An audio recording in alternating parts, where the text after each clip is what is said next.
Nós iniciamos no domingo passado à noite esta série intitulada Dia a Dia com Jesus. Queria esclarecer para quem ainda não está atento de que esta série Dia a Dia com Jesus será o tema de todos esses domingos.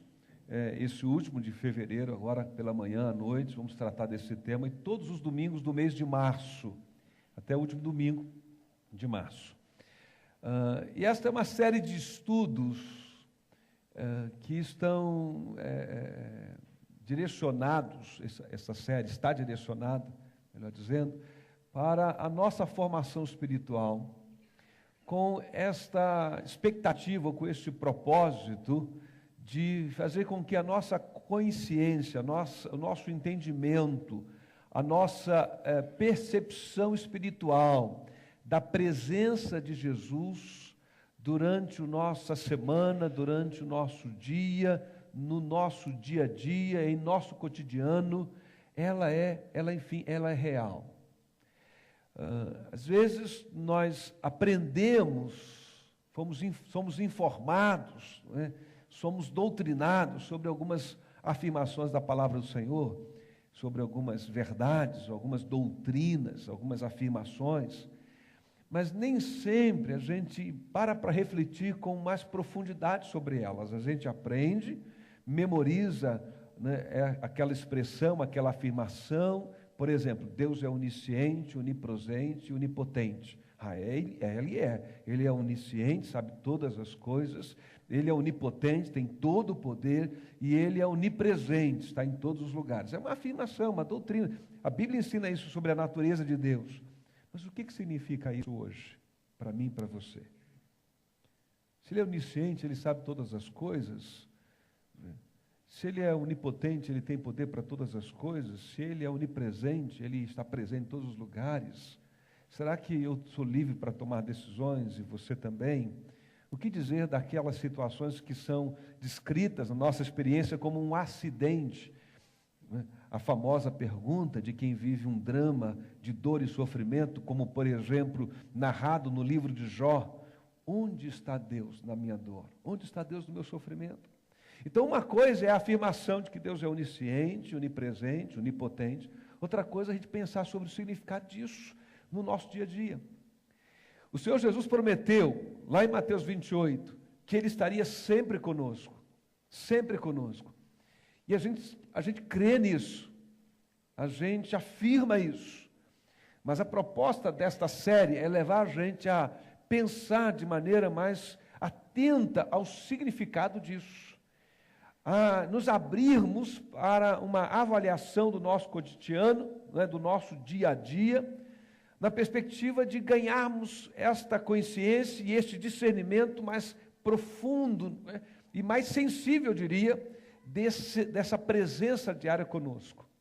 Começamos então falando daqueles discípulos do caminho de Emaús, como uma ilustração viva da jornada e da caminhada de muitos de nós, talvez possamos mesmo dizer, de todos nós em algum momento da sua vida cristã, em que o Senhor Jesus, à semelhança dos discípulos a caminho de Emaús, estava com eles, mas não foi reconhecido por eles. Até que lá mais tarde, no partir do pão, eles têm os olhos como que abertos para reconhecer Jesus, voltam entusiasmados, cheios de alegria para Jerusalém, para contar a novidade que os apóstolos, os outros já sabiam, não é, da ressurreição do Senhor. É uma ilustração viva. Às vezes a gente tem conhecimento, mas esse conhecimento é só intelectual, por assim dizer, está no plano das ideias, mas isso ainda não desceu em um nível profundo para a nossa alma, para o nosso ser, a ponto de afetar nossos sentimentos e a nossa perspectiva da vida. Então essa é a proposta. Nosso tema, nossa ênfase para esse ano é discipulado. Nós queremos pensar de maneira ampla e mergulharmos profundamente nesse tema.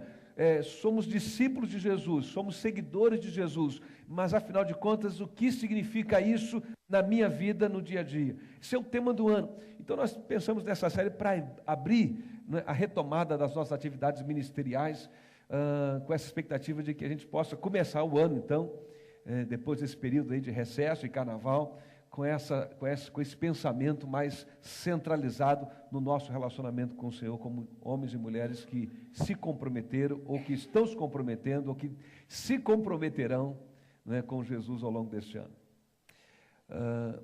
A questão essencial é essa, né? Como seria viver a nossa rotina em nome de Jesus? A ideia dessa série de estudos e reflexões não é propor que você faça algo novo, não é inserir na sua rotina alguma atividade, alguma coisa diferente do que você faz e que tenha, né, uma espécie de aparência de atividade espiritual, né, algum ato religioso, sagrado a mais da sua rotina. O que nós queremos é que você reflita sobre o que você já faz, sobre a sua rotina hoje, né? Desde começar o planejamento do seu sono, dormir, ao levantar, a sua rotina de se relacionar com as pessoas, e esse será o nosso tema desta manhã, mas também, como logo mais à noite vamos falar sobre a nossa rotina de trabalho, não é? E vamos falar sobre os sinais de Deus, há uma série de outros temas relacionados a isso, do nosso dia a dia.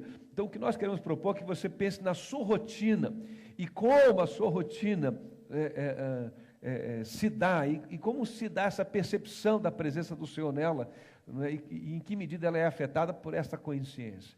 Como seria viver então, né, a sua rotina em nome de Jesus? Você já a vive, Ele está lá, mas como é que essa percepção está lá presente? Irmãos, essa consciência, como nós já mencionamos aqui, pode ser a diferença, né, de uma espiritualidade integrada à nossa vida, de uma outra que está circunscrita a uma hora, em um ato religioso, em um fim de semana, em um templo. Tenho a impressão que, para algumas pessoas, a relação com Deus tem hora para começar e para terminar. É no domingo, quando elas chegam para a igreja, e depois termina quando elas vão embora. Elas vêm à igreja e se reúnem na casa de Deus. Não é? E depois que elas saíram da igreja, então elas saíram da casa de Deus e não sei como, parece-me que elas também saíram da presença de Deus. É claro que não saíram, mas nós estamos falando de quê? De um homem ou de uma mulher que segue a rotina da sua vida e não consegue fazer conexão prática entre a experiência da devoção do culto a Deus, né, do ensino e da instrução, né, elaborada da palavra de Deus, com a sua experiência cotidiana. Não deve ser assim, comigo ou com você. Devemos ser portadores dessa consciência viva de que o Senhor está conosco sempre, todos os dias, conforme Ele prometeu. Amém? Muito bem. Nós queremos hoje falar então sobre relacionamentos. Por quê? Eu não sei se é assim na sua rotina, no seu dia a dia, mas nós temos que lidar com pessoas todos os dias. Nós nos encontramos com as pessoas todos os dias. Nós não vivemos isolados. Podemos até, de vez em quando, procurar o isolamento. Podemos até ter uma atitude introspectiva, retraída, tímida, e sermos pouco expressivos, ou tomarmos quase nenhuma iniciativa, não é? Medidas de iniciativa de ir ao encontro de alguém. Mas ninguém foge deste fato, não é? Você lida com as pessoas no seu dia a dia. E saber lidar com as pessoas é um grande desafio, não é? Porque há aquelas pessoas que são fáceis de convivência, mas há pessoas que são de difícil convivência. Há aquelas pessoas de fácil convivência em um dia e que em um outro dia, ou em um outro momento do mesmo dia, se tornam pessoas de difícil convivência. E nós trocamos umas farpas, né, através de palavras às vezes ásperas e duras, com uma pessoa que talvez há alguns poucos minutos atrás estávamos trocando, né, uma palavra de amor, de carinho. Faz parte, como lidar com isso e como que essa compreensão da presença de Jesus na nossa vida afeta esses nossos relacionamentos, não é? Você vai receber uma apostila. Já recebeu o esboçozinho? Eu vou pedir para que você receba, antes de prosseguir, esse esboço, que será distribuído pela manhã e pela noite, do que nós vamos compartilhar. Eu não vou me prender ao esboço, o esboço é para que você tenha um resumo do conteúdo, ele está sendo distribuído agora aí, mas há aqui algumas referências, e há aqui uma estrutura nesse esboço de raciocínio e de exposição do tema, que eu espero seja útil para você. Quando terminarmos esse momento aqui, você possa levar adiante essa reflexão, essa mensagem, e pensar um pouquinho melhor sobre o que você escutou aqui nesta manhã.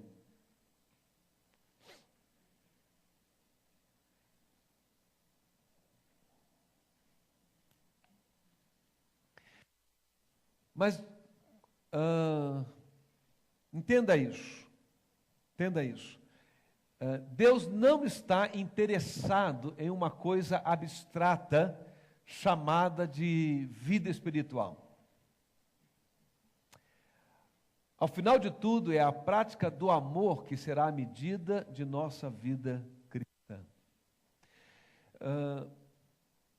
Como avaliar a saúde espiritual de alguém que se diz crente em Jesus, discípulo do Senhor? A nossa vida, a nossa saúde. Como avaliar o nosso progresso e o nosso crescimento? Existem algumas possibilidades.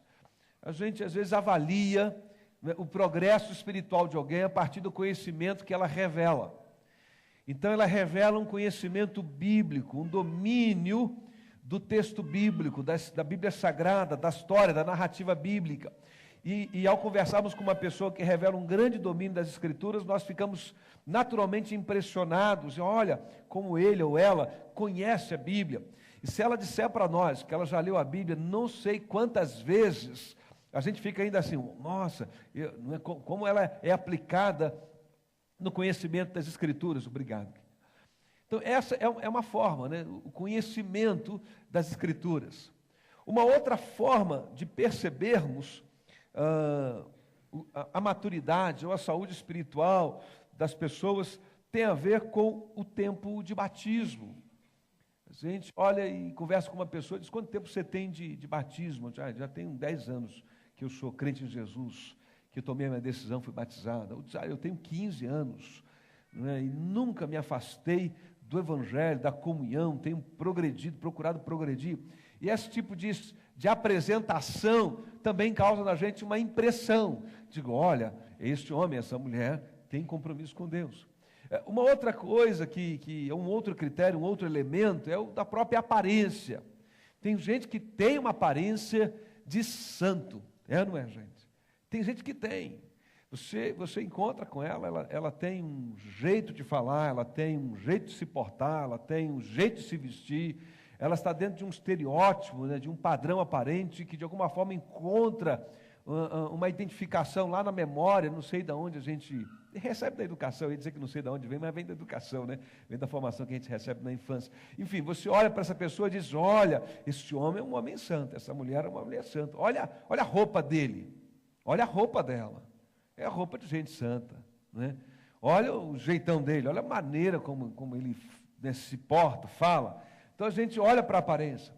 Queridos, esses critérios, embora eles possam conter algum elemento de verdade, não são os critérios que a Bíblia defende e apresenta como o critério legítimo para que eu e você possamos ter uma compreensão mais segura, mais firme, ou uma leitura mais correta do que seja uma caminhada saudável espiritualmente, do que seja uma pessoa madura espiritualmente.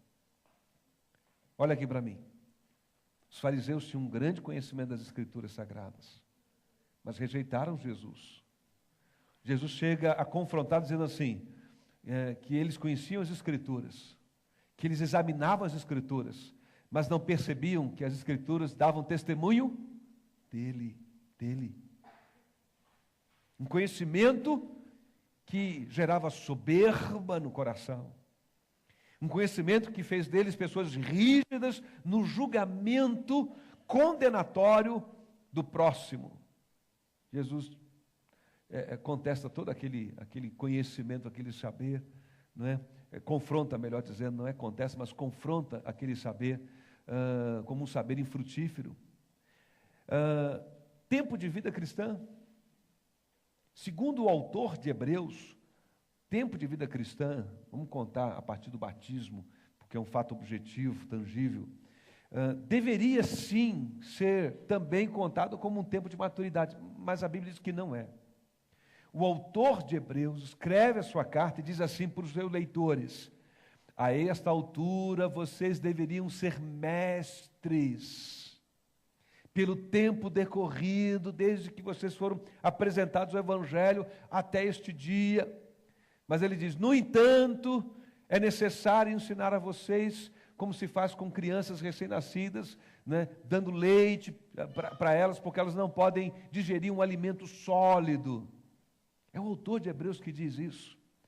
E eu acho que todos nós aqui, especialmente os mais maduros na vida, sabem que existe uma diferença entre ter idade e ter maturidade. Nem todo mundo que tem idade tem maturidade, embora a gente tenha essa expectativa natural de que quem tem idade também tenha adquirido maturidade. Mas nem sempre é verdade. Nem sempre é verdade. Por outro lado, não preciso nem falar de aparência, né, gente?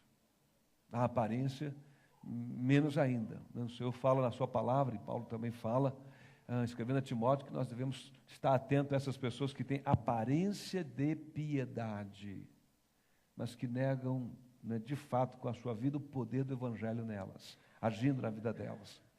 Então, não é o conhecimento bíblico, embora ele seja importante. Não é uma questão de aparência, embora é bom ter uma boa apresentação. Não é uma questão, então, também, nem de aparência, nem de conhecimento, não é? E nem de idade, né? Ou de tempo de membresia. Qual é a referência bíblica para que nós possamos, não usar isso como critério para julgar ninguém, mas olhar para a gente mesmo, né? E nos percebermos como pessoas que estão crescendo e se tornando maduras no Senhor? Essa é a questão. A Bíblia responde: é o amor. É o amor. Vamos dar uma conferida nessa afirmação do Evangelho de Mateus, capítulo 22. Esse texto, abra sua Bíblia, embora ele esteja também impresso aí nesse esboço que nós recebemos. Mateus, capítulo 22.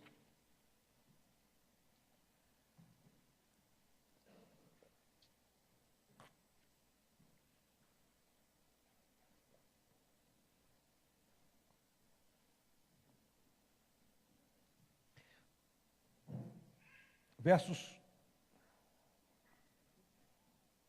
34 ao verso 40. 34 ao 40, de Mateus 22. A Bíblia diz assim: ao ouvirem dizer que Jesus havia deixado os saduceus sem resposta, os fariseus se reuniram. Um deles, perito na lei, o pôs à prova com esta pergunta: Mestre, qual é o maior mandamento da lei? Respondeu Jesus: ame o Senhor, o seu Deus, de todo o seu coração, de toda a sua alma e de todo o seu entendimento. Este é o primeiro e maior mandamento. E o segundo, semelhante a ele: ame o seu próximo como a si mesmo. Destes dois mandamentos dependem toda a lei e os profetas. Amém. Querido, o indicador correto é o amor. O indicador correto é o amor. Agora, Paulo falou isso em Coríntios, capítulo 3. Se eu tiver conhecimento, se eu tiver algum ato até aparentemente generoso ao repartir o que eu tenho, e aí ele foi dando exemplos, se eu tiver uma experiência em que de alguma forma eu falo, né, a língua angelical, mas se eu não tiver amor, o que ele diz que ele será? Coisa alguma. Coisa alguma para quem? Para o Senhor. Coisa alguma para quem? Na sua natureza, na sua identidade de crente diante de Deus. Então, qual é a grande referência para que a gente possa perceber a nossa evolução nessa nossa relação com Deus. Como é que a gente pode se medir? Como é que a gente pode se avaliar? Em que medida, em que dimensão, em que grau a nossa relação com o Senhor está se tornando mais profunda e o nosso caráter moldado pela nossa disposição de amar e de fazer as coisas por amor. Amar é uma atitude de fazer o bem, de oferecer ao outro um tratamento honroso, respeitoso, é doar, é repartir, independente do possível mérito que o outro tenha ou não. Isso me ajuda a lidar com algumas situações, eu espero que ajude você. Às vezes nós pensamos no amor como uma palavra que descreve um sentimento de gostar das pessoas. Não é possível gostar de todo mundo da mesma forma. Não é possível gostar de alguém que é agente do seu sofrimento.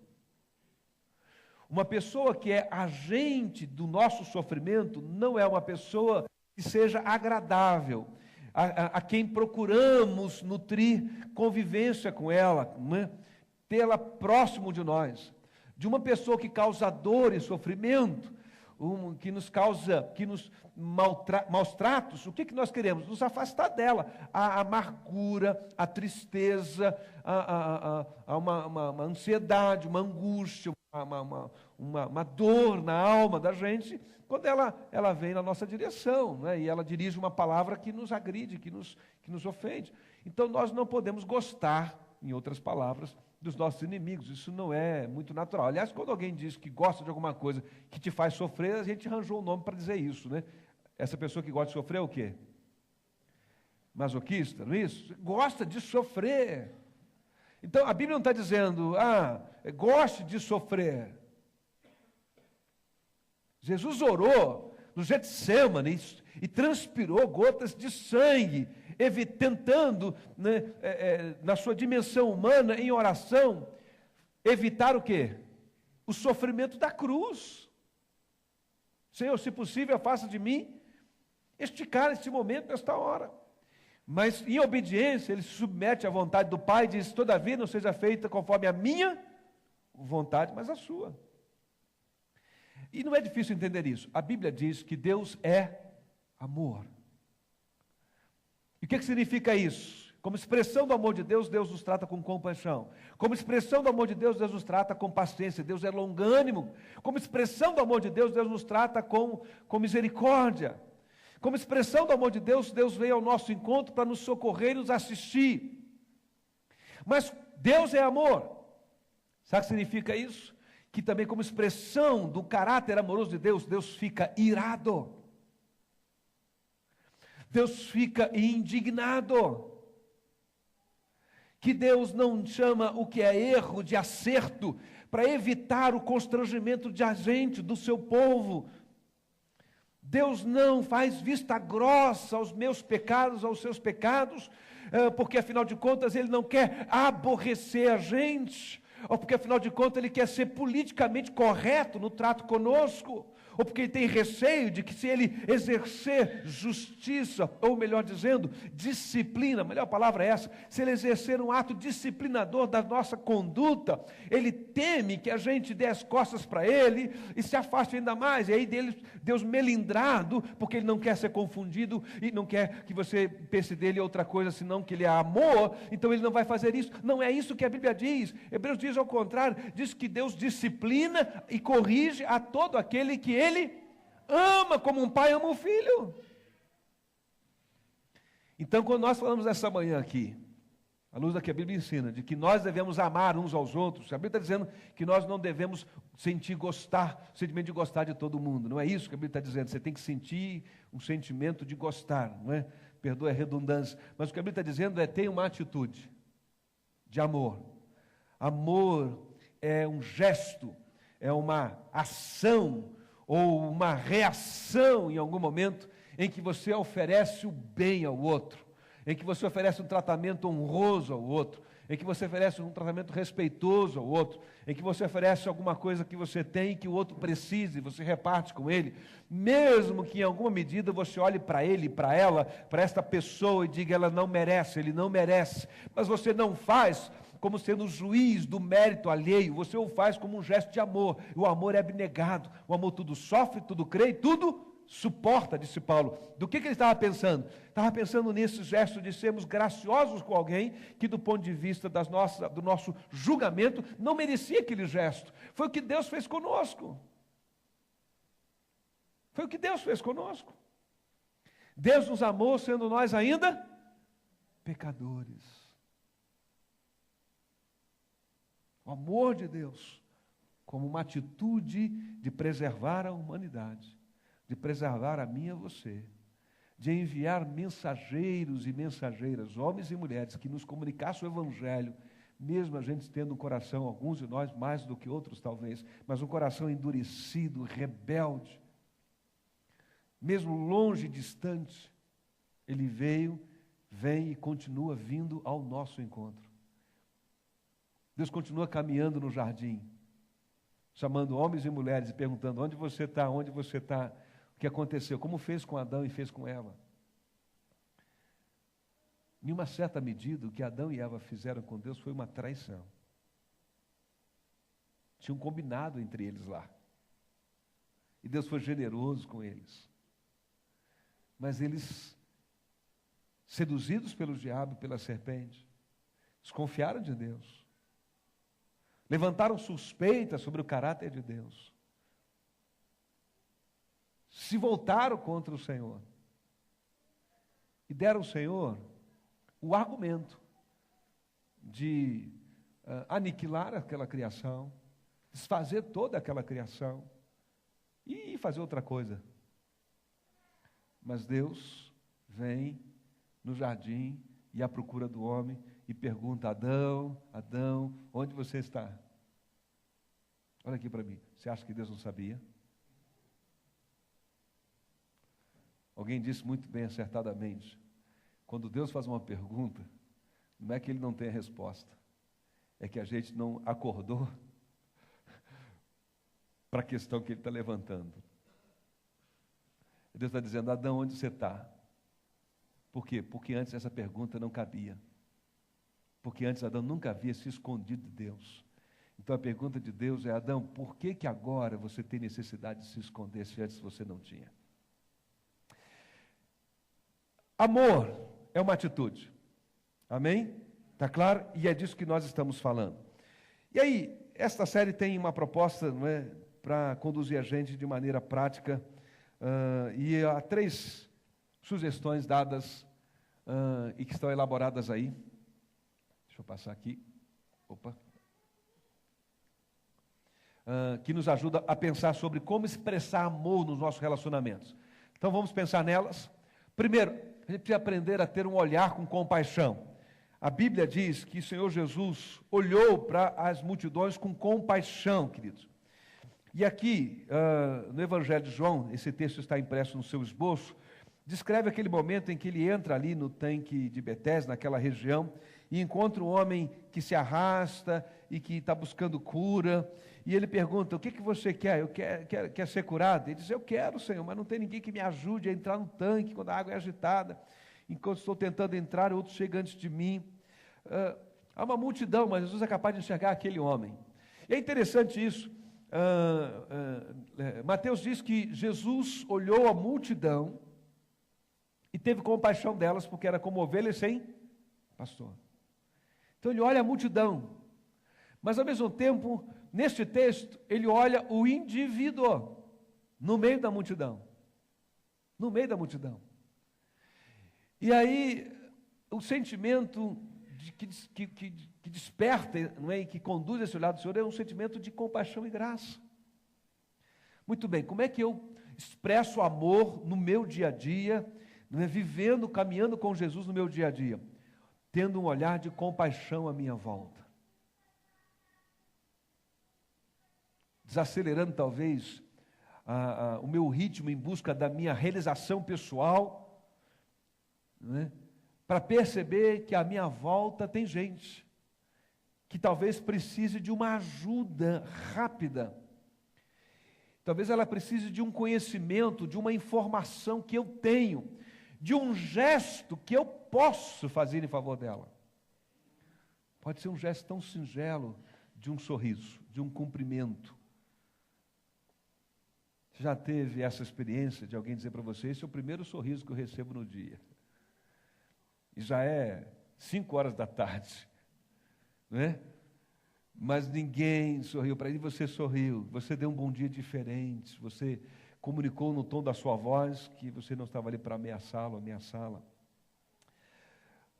Às vezes nós estamos tão corridos no nosso dia a dia e tão preocupados, né? E cada um de nós tentando sobreviver, que a gente nem sempre enxerga o outro. E às vezes quando enxerga também com preconceito, né? Às vezes a gente não enxerga, mas às vezes a gente enxerga, mas enxerga com as lentes, né, com os óculos, com o olhar do pré-conceito. Já sei, esse homem aí, essa mulher aí, já percebi o jeito dele, já percebi o jeito dela. E a gente dá uns 2 passos assim como eu fiz agora para trás, né? Como a gente ergue barreiras, como a gente como o pecado, gente, como o pecado nos afetou. Né? Como nós reproduzimos no nosso dia a dia o que Adão e Eva fizeram lá no paraíso, né? Transferindo culpa e responsabilidade. Né? Adão, é uma figura tão interessante a fala de Adão, né? Porque ele conversa com Deus, Deus pergunta o que está acontecendo, e ele diz: Senhor, a mulher que tu me desse. Ele ainda bota o Senhor na fogueira, né? Bota Deus na fogueira. Senhor, eu estava aqui feliz sem mulher alguma. Mentira, estava triste, né? Lá, sozinho, Deus diz, sozinho. Deus disse para ele: não é bom que o homem esteja só. Não, estava bom, mas agora não está bom também, né? E ele disse que o problema foi Deus, que essa ideia de ter uma companheira foi do Senhor. A gente não faz assim tantas vezes, a gente transfere para outras pessoas, para o governo, para o país, para o marido, para a esposa, para os amigos, para todo mundo, menos a gente, menos para a gente. A gente precisa aprender, desenvolver esse olhar, o olhar da compaixão, da misericórdia, enxergar o outro, desacelerar a vida e perceber as oportunidades que estão diante de nós, nos nossos relacionamentos, para sermos instrumentos, agentes, meios da graça de Deus na vida das pessoas. O segundo elemento que eu quero sugerir prático, a gente precisa também aprender a ouvir com atenção. Ouvir sem julgamento. Ouvir o que o outro tem a dizer. O nosso grupo de pastoreio e serviço, nosso GPS, Deus, no seu senso de humor, reuniu um monte de gente falante. Você não sabe, não é? Como é difícil conduzir, né? Sebastião, que está no nosso GPS, ele sabe disso. Porque todo mundo quer um minutinho para falar. Mas sabe aquele minutinho divino? Que um dia como 1000 anos como um dia, 1 minuto é como quase 50 minutos de estudo bíblico. Não é? E a gente estava nessa semana, na sexta-feira lá, e todo mundo queria falar um pouco. Eu estava pensando comigo assim, né, a começar com o dirigente do grupo, né? Eu preciso fazer a minha culpa. A começar comigo, né? Todo mundo fala. Eu comentei, na primeira vez que eu tive essa impressão nítida, falei com a Renata, todo mundo fala desse grupo demais, né? Algumas pessoas, né? Estou falando todo mundo, mas tem alguns que falam mais que os outros. Ela disse: mas você é o primeiro deles que mais fala. Não é? E eu disse: Senhor, a mulher que tu me deste.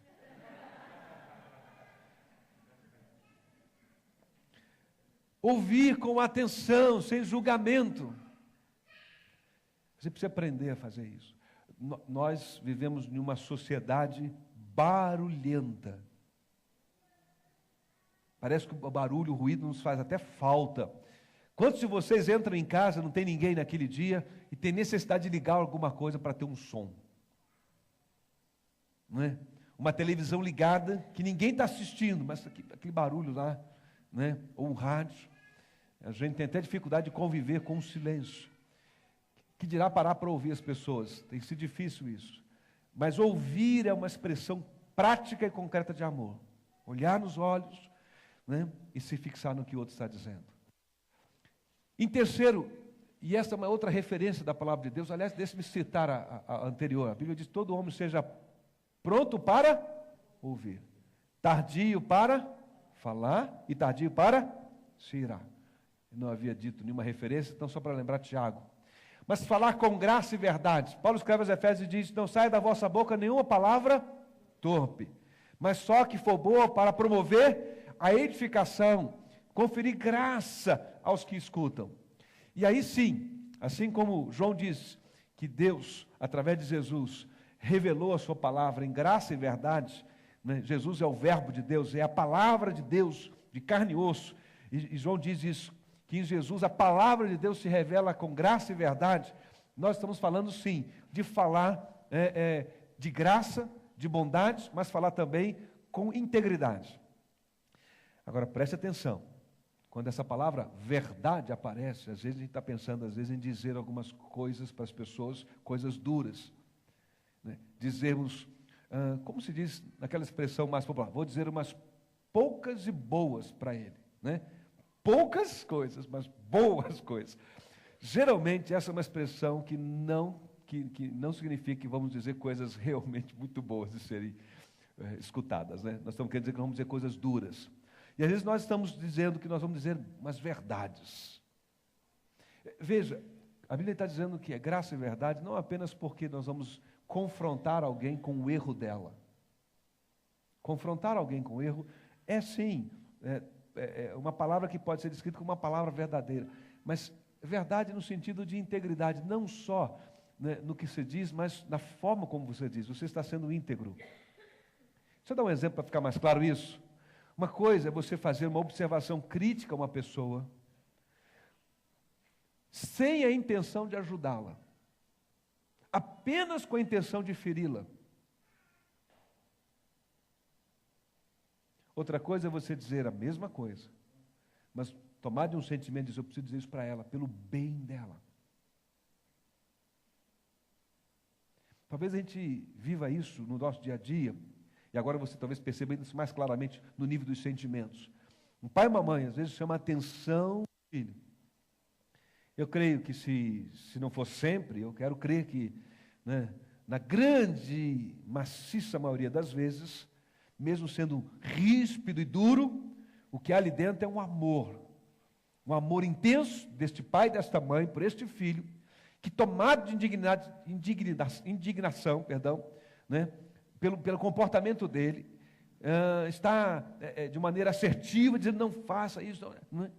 Outra coisa, às vezes, é lidarmos com alguém, um colega de trabalho, um vizinho, alguém que você conheceu a hora na fila, e você também diz a mesma coisa, mas o que você quer dizer é apenas desestabilizar a pessoa, ferir a pessoa, humilhar a pessoa, magoar a pessoa. Então, falar palavras de graça e verdade tem a ver com falar, né, com integridade de coração. Se é uma palavra dura, que seja dura, exortativa, admoestadora, que convoca o outro para repensar uma postura, mas que essa palavra seja uma palavra dita com amor.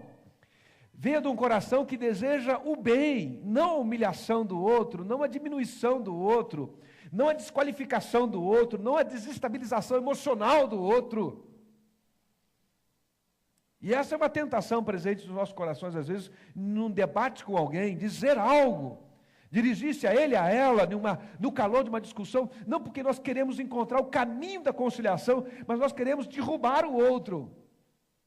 E no calor da discussão, enquanto o outro fala, a gente nem escuta, a gente ainda está pensando no argumento seguinte, porque o nosso negócio não é encontrar a solução pacífica para aquela encruzilhada do relacionamento, mas é provar sobre o outro, provar ao outro, né, a nossa superioridade, a nossa certeza. Não é nesse sentido que essa palavra verdade aparece ali. Falar com graça e verdade é falar com misericórdia, com compaixão e ao mesmo tempo com integridade. Aqui na nossa apostila tem algumas referências sobre isto, na parte finalzinha. Palavras de graça e palavras de verdade. Para tentar tornar isso mais concreto, né, e ilustrativo. Palavras de graça é uma palavra de afirmação, é elogio, é dizer para o outro, eu não te condeno, é dizer para o outro, eu te perdoo. Palavras de graça. É encorajar o outro, dizer, não, fique firme, estamos juntos, vou te apoiar. Palavras de verdade, pode ser uma demonstração, dizer, vá com calma, vá com cuidado. Ou como Jesus disse para aquela mulher fragada em adultério, depois que os seus acusadores saíram, vá e não peques mais. Olha, pega essa chance que você teve e faz certo. Palavras de verdade, quando eu digo integridade, também é dizer para o outro, olha, quero reconhecer honestamente, eu errei, não foi você. Isso é uma palavra de verdade, de graça de verdade, né? Porque você está sendo íntegro ao reconhecer isso, está sendo humilde e ao mesmo tempo está falando de amor com o outro. Então, 3 aspectos práticos. E eles estão ali porque são coisas do seu dia a dia. Todo dia você está escutando alguém, todo dia você está vendo alguém, todo dia você está falando alguém. Então, os teus 3 sentidos mais elementares da comunicação. Como expressar amor em nome de Jesus no meu dia a dia, no nosso dia a dia?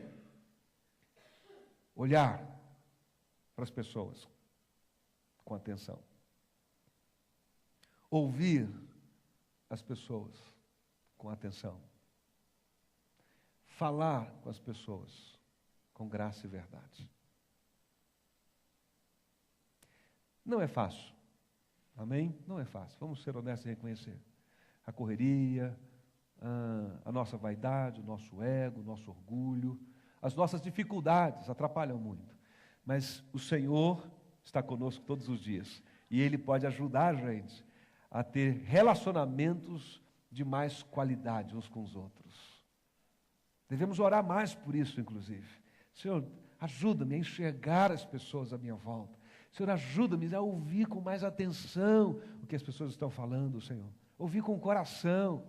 Ajuda-me, Senhor, a falar com elas, a responder a elas, falar com graça e com verdade. Em amor, para teu louvor e para a tua glória. Há um outro texto, eu quero terminar com ele, que é o de 1 João capítulo 4, versículos 20 e 21. E esse texto não tem impresso no seu esboço, então ele tem apenas uma referência aí. Convido você a abrir a sua Bíblia lá. 1 João, não confunda João capítulo 1, não é?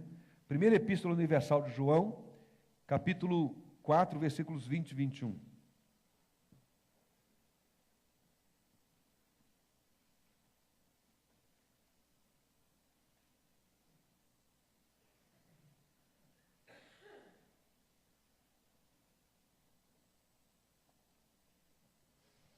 Então nós lemos assim, 1 João capítulo 4, versos 20 e 21. Se alguém afirmar, eu amo a Deus, mas odiar seu irmão, é mentiroso. Pois quem não ama seu irmão, a quem vê, não pode amar a Deus, a quem não vê. E Ele nos deu este mandamento: quem ama a Deus, ame também ao seu irmão. Há pessoas que são difíceis, gente. Vamos reconhecer isso. Há pessoas que são difíceis. O que é uma pessoa difícil? Eu vou ajudar você a encontrar uma definição. Você não precisa concordar com ela, mas toma ela e aperfeiçoa. Eu fiquei pensando, né, que ilustração usar para descrever uma pessoa difícil, sem me incluir como pessoa difícil. Eu penso que uma pessoa difícil tem um comportamento ilustrado, por exemplo, quando os nossos meninos e meninas estão passando pela fase da adolescência. Costuma-se dizer que esta é uma fase da vida o quê? Difícil. Uma das fases mais difíceis da vida. Sair dessa fase de junior, pré-adolescente, entrar adolescente, juventude e entrando na fase adulta. Tenho lido livros, há um que eu nunca mais esqueci, escrito pelo autor, pastor Jaime Kemp, sobre a adolescência, e o título do livro é Os Turbulentos Anos da Adolescência. Eu nunca vi um livro escrito Os Turbulentos Anos das Crianças. ou os turbulentos anos, né, da vida adulta. Os turbulentos anos da adolescência. Por que são turbulentos? Os hormônios estão aflorando, e eles realmente não são mais os pequenininhos que a gente pegava pela mão, ou apenas olhavam sério assim e eles se encolhiam. Ok? A gente olha com eles com a cara séria e eles devolvem a cara séria. Eles já não têm tanto medo quanto as crianças. Não é? Eles estão pleiteando a autonomia. O pai decide que vai fazer as férias na praia. Eles não querem ir para a praia ou na casa. Eles querem ficar com os amigos não sei aonde. Querem fazer um outro programa. A família decide que vai para um determinado lugar e eles não querem ir para esse lugar, querem ficar em casa. Eles querem ter autonomia de horários. E eles estão pleiteando, estão crescendo. E é uma fase difícil para o pai e a mãe, né? É quando a gente tem que aconselhar os filhos nessa faixa etária.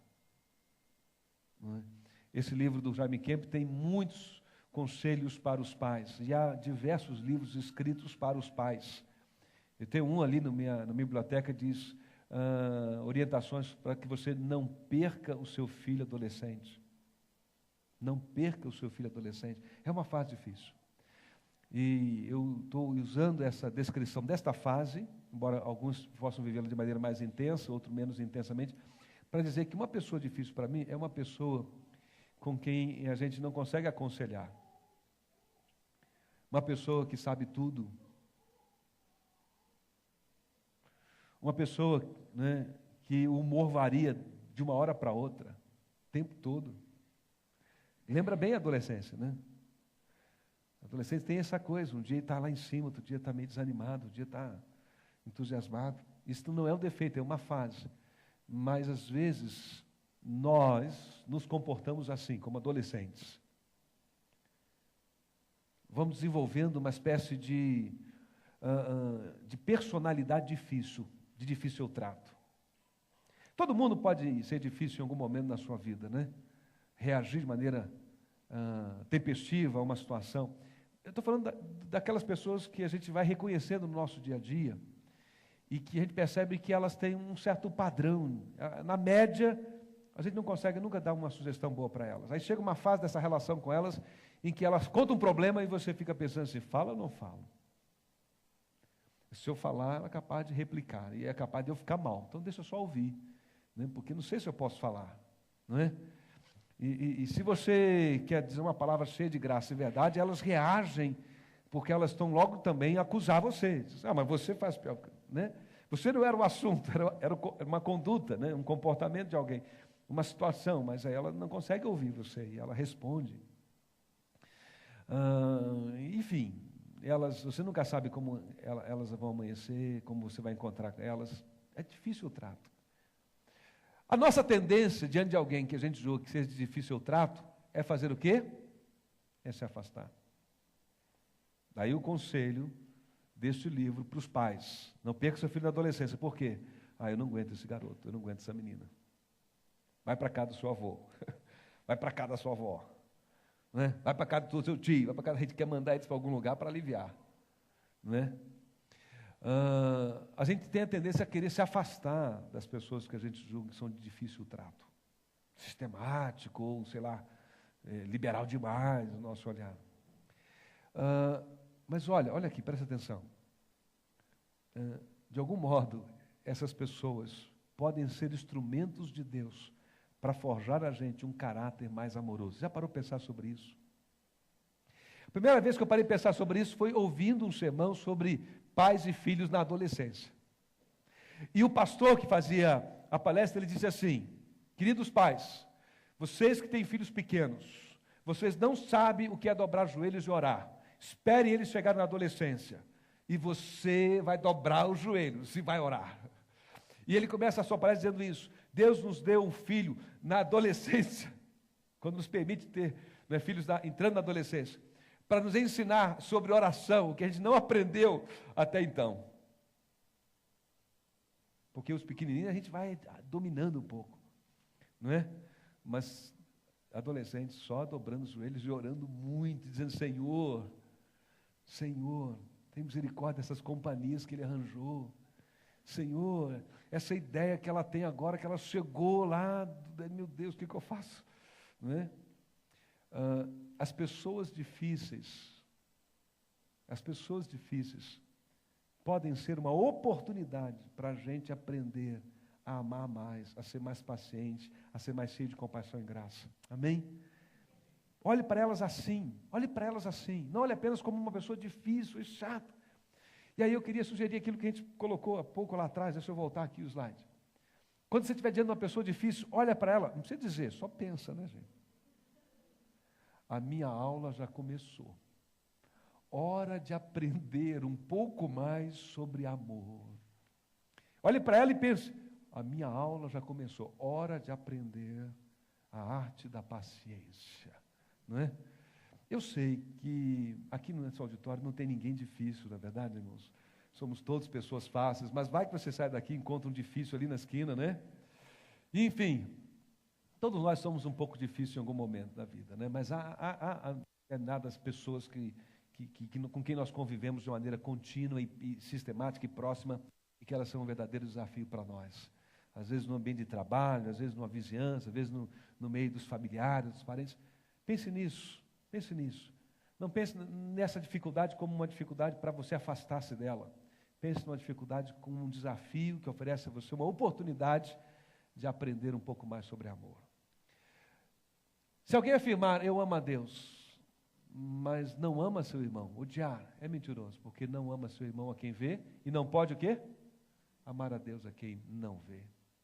Ele nos deu esse mandamento, quem ama a Deus, ame também ao seu irmão. Convido os músicos para retornarem aqui. Gente, quero terminar dizendo para você que você pense sobre isso.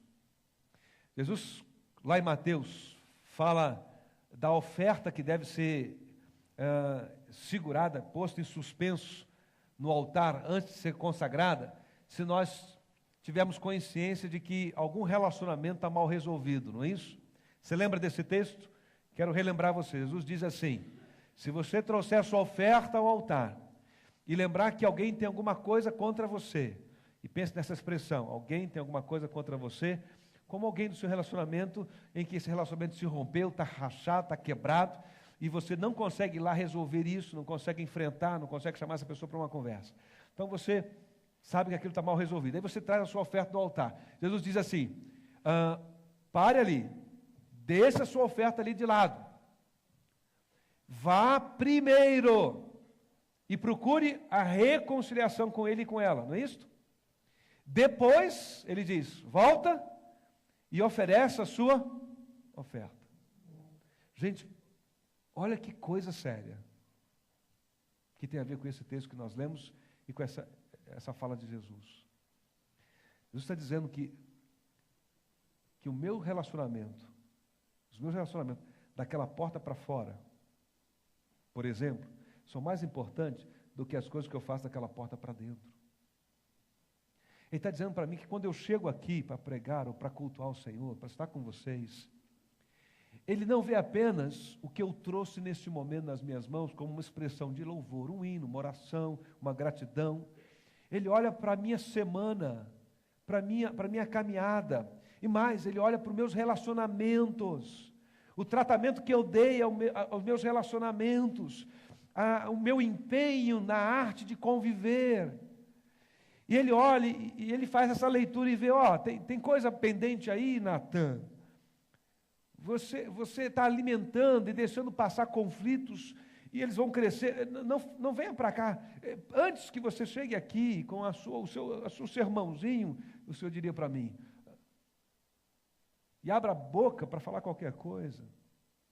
Eu gostaria que você parasse, voltasse no caminho e procurasse fazer todo o esforço possível para estabelecer relacionamentos saudáveis, abençoadores com as pessoas. Porque para mim isso é mais importante. Aí você fala, por que, Senhor? Porque é no exercício de amar as pessoas que você vai aprender a me amar de verdade. Porque eu sou espírito e você não pode me tocar nem me segurar. as pessoas são de carne e osso.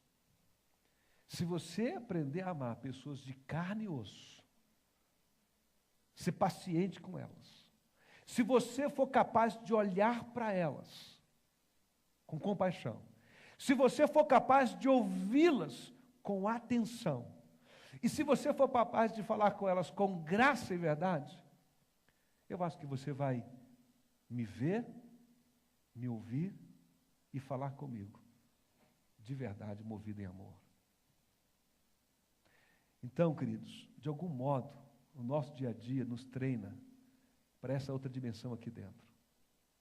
Ao mesmo tempo que essa dimensão me treina, me capacita para o meu dia a dia, a verdade também é que a recíproca é verdadeira, né? O meu dia a dia e as pessoas do meu dia a dia me treinam para o meu dia a dia com o Senhor, para o meu momento de domingo com o Senhor. A minha oração nessa manhã com você é que Deus nos dê graça, com a compaixão dEle, e nos ajude a sermos pessoas assim, pelo louvor e glória dEle. Amém? Vamos cantar.